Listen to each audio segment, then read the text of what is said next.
prophet Jonah. Chapter 1. The word of the Lord came to Jonah, son of Amittai. Go to the great city of Nineveh and preach against it, because its wickedness has come up before me.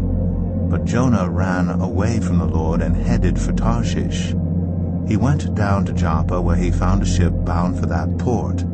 After paying the fare, he went aboard and sailed for Tarshish to flee from the Lord.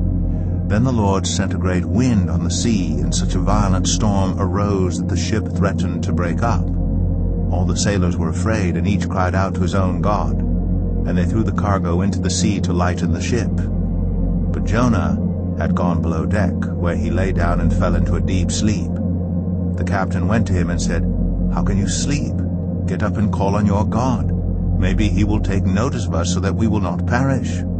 Then the sailors said to each other, "Come, let us cast lots to find out who is responsible for this calamity."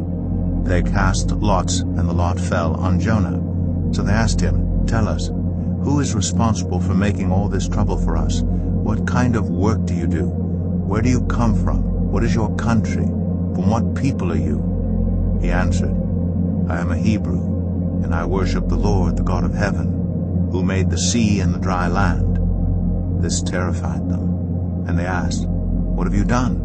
They knew he was running away from the Lord, because he had already told them so.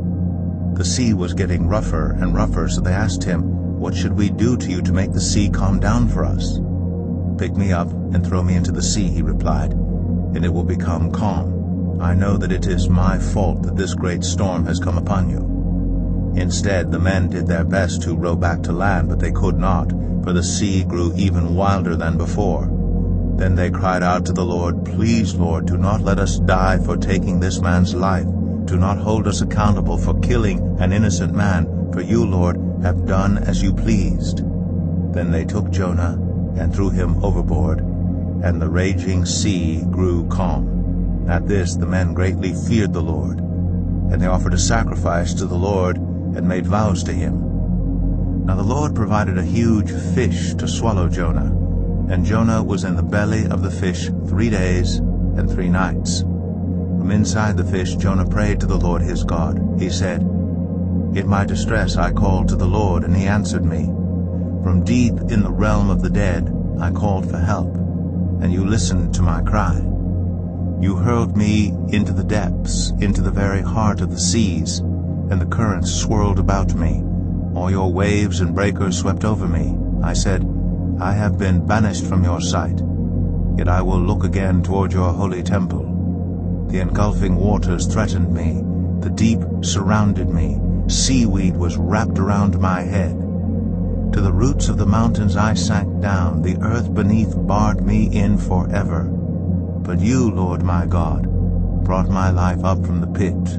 When my life was ebbing away, I remembered you, Lord, and my prayer rose to you, to your holy temple. Those who cling to worthless idols turn away from God's love for them. But I, with shouts of grateful praise, will sacrifice to you. What I have vowed, I will make good.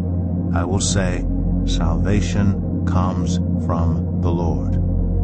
And the Lord commanded the fish, and it vomited Jonah onto dry land. Then the word of the Lord came to Jonah a second time. Go to the great city of Nineveh, and proclaim to it the message I give you. Jonah obeyed the word of the Lord and went to Nineveh.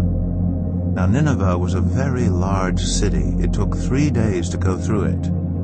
Jonah began by going a day's journey into the city, proclaiming, 40 more days, and Nineveh will be overthrown.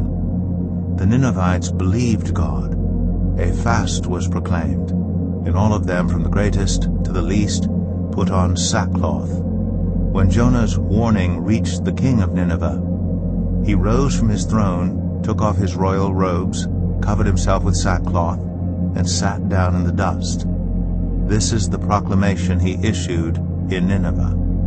By the decree of the king and his nobles, do not let people or animals, herds or flocks taste anything. Do not let them eat or drink, but let people and animals be covered with sackcloth. Let everyone call urgently on God. Let them give up their evil ways and their violence. Who knows? God may yet relent, and with compassion turn from his fierce anger, so that we will not perish." When God saw what they did, and how they turned from their evil ways, he relented, and did not bring on them the destruction he had threatened. But to Jonah this seemed very wrong, and he became angry. He prayed to the Lord, "Isn't this what I said, Lord, when I was still at home? That is what I tried to forestall by fleeing to Tarshish. I knew that you are a gracious and compassionate God, slow to anger and abounding in love, a God who relents from sending calamity. Now, Lord, take away my life, for it is better for me to die than to live." But the Lord replied, "Is it right for you to be angry?" Jonah had gone out and sat down at a place east of the city. There he made himself a shelter, sat in its shade, and waited to see what would happen to the city. Then the Lord God provided a leafy plant and made it grow up over Jonah to give shade for his head to ease his discomfort. And Jonah was very happy about the plant. But at dawn the next day God provided a worm, which chewed the plant, so that it withered. When the sun rose, God provided a scorching east wind, and the sun blazed on Jonah's head so that he grew faint. He wanted to die, and said, "It would be better for me to die than to live." But God said to Jonah, "Is it right for you to be angry about the plant?" "It is," he said, "and I'm so angry I wish I were dead."